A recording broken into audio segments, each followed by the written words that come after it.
Hello प्यारे बच्चों, मैं आपकी टीचर ममता चौहान। आज हम इस वीडियो में करेंगे फिराक गोरखपुरी की गज़लें, उसकी व्याख्या। तो देख लेते हैं पहली गज़ल।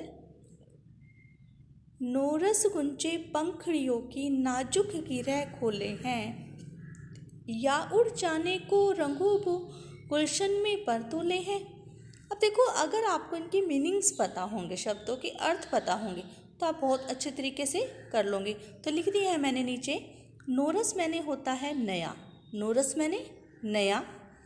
गुच्छ, यहाँ पे गुंचे लिखा है तो यहाँ पे गुच्छ लिख दिया है। गुंच मैंने होती है कली, गुंच मैंने कली। नाजुक मैंने कोमल, गिरह मैंने बंधन। बू मैंने होती है खुशबू, गुलशन मैंने बाग या बगीचा। पर तोलना, पर तोलना का मतलब है पंख फैलाना।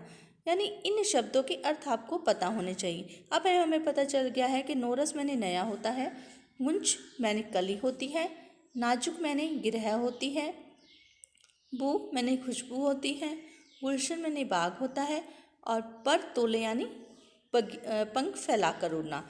तो देख लेते हैं पहले पर्सन किसका। प्रस्तुत शेर हमारी पाठ्य पुस्तक आरोह भाग 2 में संकलित गजल से उद्धृत है, यानी लिया गया है। इसके रचयिता फिराक गोरखपुरी हैं। इस शेर में बसंत ऋतु का वर्णन किया गया है। व्याख्या।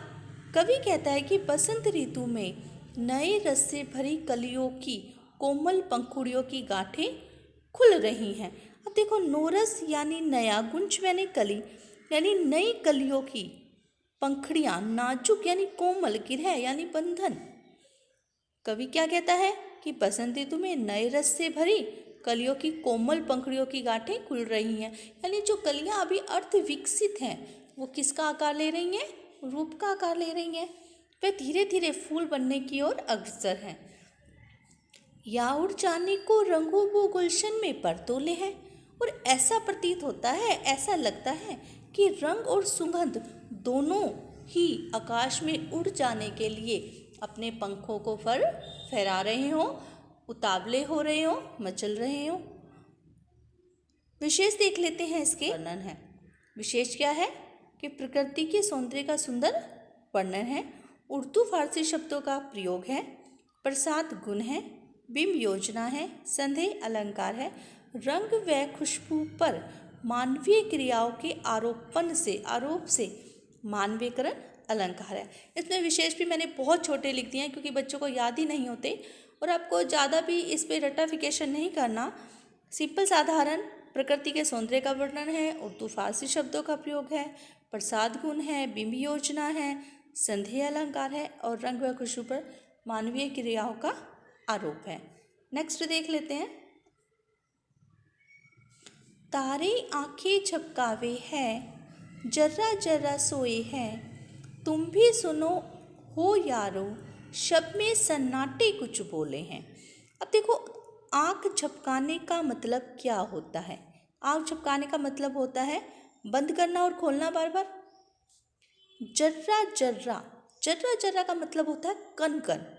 शब, शब मैंने क्या होती है? रात या रात्रि। और सन्नाटे, सन्नाटे मैंने होता है मौन, चुप्पी। तो प्रसंग वही रहेगा इसका। प्रस्तुत शेर हमारी पाठ्य पुस्तक आरोह भाग 2 में संकलित है, ठीक है।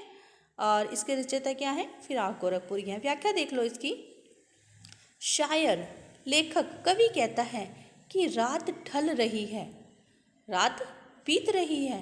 अब तारे भी आंखें क्या कर रहे हैं? झपका रहे हैं, यानी उन्हें भी क्या आ रही है? नींद आ रही है, वो भी अब सो जाने के लिए तैयार है।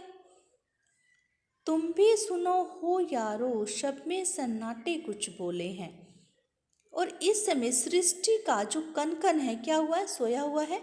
शायर कहता है कि रात तो ढल रही है और तारे आंखें झपका रहे हैं, यानी सोने के लिए तैयार है। और सृष्टि यानी संसार का कन सोया हुआ है, शांत है। तुम भी सुनो हो यारो। और वह कहता है कि हे मित्रों, रात में जो ये सन्नाटा पसरा हुआ है, बिखरा हुआ है, यह अपनी वेदना को क्या कर रहा है? व्यक्त कर रहा है, अपने बारे में कुछ बता रहा है। विशेष प्रकृति के उद्दीपन रूप का चित्रण है। विशेष क्या है? प्रकृति के उद्दीपन रूप का चित्रण है। जर्रा जर्रा में पुनरुक्ति प्रकाश है, यानी जर्रा जर्रा कनकन ही है और पुनरुक्ति प्रकाश अलंकार है जहाँ सौंदर्य सृजन के लिए शब्दों की आवृत्ति होती है। तथा विरोधाभास है। तारों का मानवीकरण किया गया है। उर्दू शब्दावली है।